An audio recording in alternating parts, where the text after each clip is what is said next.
ناظرین اکرام السلام علیکم۔ کسی بھی ملک اور معاشرے کی ساکھ اس کی اعلیٰ روایات، قانون کی حکمرانی اور برائی سمیت ہر قسم کے ظلم و ستم اور اخلاقی زیادتیوں کا سدباب ہوتا ہے۔ مہذب معاشروں میں مالیاتی جرائم سے زیادہ سنگین مسئلہ روایات اور طرز زندگی کا ہوتا ہے۔ اس سے ان ممالک کی شہرت اور نیک نامی پہچانی جاتی ہے۔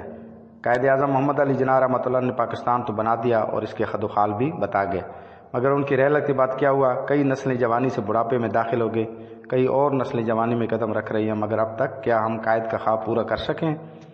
وہ ایک ایسا پاکستان چاہتے تھے جہاں تمام شہریوں کو بنیادی سہولتیں میسر ہوں، جینے کا حق ہو، رہنے کی آزادی ہو، ازار راہ پر کوئی قدغن نہ ہو، سب کو بنیادی حقوق حاصل ہوں، انصاف کا بول بالا ہو، جمہوریت مستحکم ہو، پارلیمان سب سے مضبوط ادارہ ہو، عدلیت سے انصاف مل رہا ہو اور افواج سرحدوں کی حفاظت کے لیے پوری طرح چوکس اور تیار ہوں، حکمران عوام کی خدمت میں پیش ہوں، بیوروکریسی خدمت میں مصروف ہو، طلباء تعلیم کے حصول میں دن رات کوشاں ہوں، وکلاء انصاف کے لیے سائلین کی بھرپور مدد کر رہے ہوں، بلدیاتی ادارے لوگوں کو سہولتیں دینے کے لیے کمر بستہ ہوں، ملک میں ترقی کا پہیہ چل رہا ہو، بیواؤں اور یتیموں کے سروں پر ہاتھ رکھا جا رہا ہو، پولیس جرائم کے خاتمے کے لیے دن رات سرگرم ہو، ملک میں کرپشن نام کی کوئی چیز نہ ہو، کسان خوشحال ہو اور زراعت برآمدات اور پیداوار بے شمار ہو، ملک اپنے پیروں پر کھڑا ہو، کوئی بیرونی دباؤ نہ ہو، کوئی غیر ملکی قرضہ نہ ہو، ہم خود کفیل ہوں، ہم ہر ایسی چیز بنا رہے ہوں جو دوسرے ہمیں بنا کر دینے آتے ہیں۔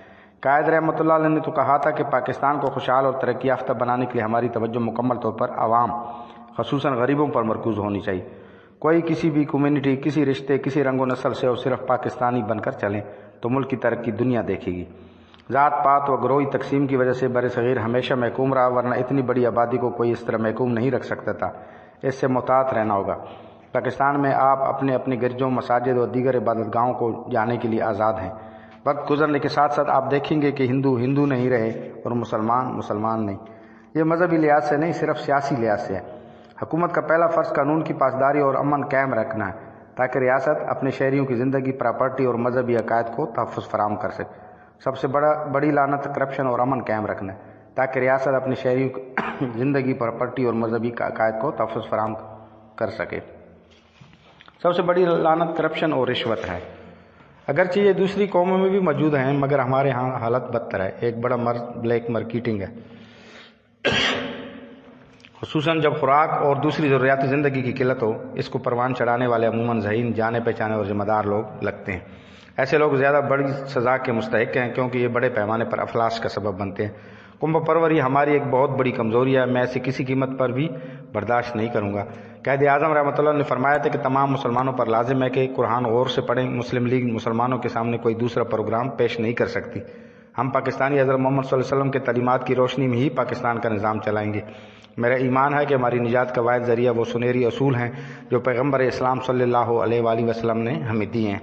ہم نے پاکستان کا مطالبہ زمین کا ایک ٹکڑا حاصل کرنے کے لیے نہیں کیا، بلکہ ہم ایسی جائے پناہ چاہتے تھے جہاں ہم اسلامی اصولوں کے مطابق زندگی بسر کر سکیں۔ کیا سب کچھ ایسا ہی ہو رہا ہے؟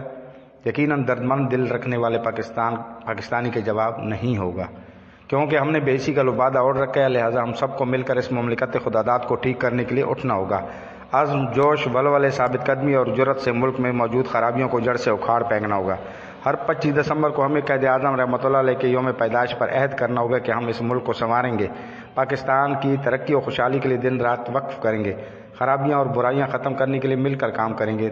تمام رنگ، نسل، زبان، فرقے، طبقات، قومیتیں صرف ایک نقطے پاکستان کی تعمیر پر یکجا ہوں گے اور قائد اعظم رحمۃ اللہ علیہ کے پاکستان کی تعمیر کریں گے۔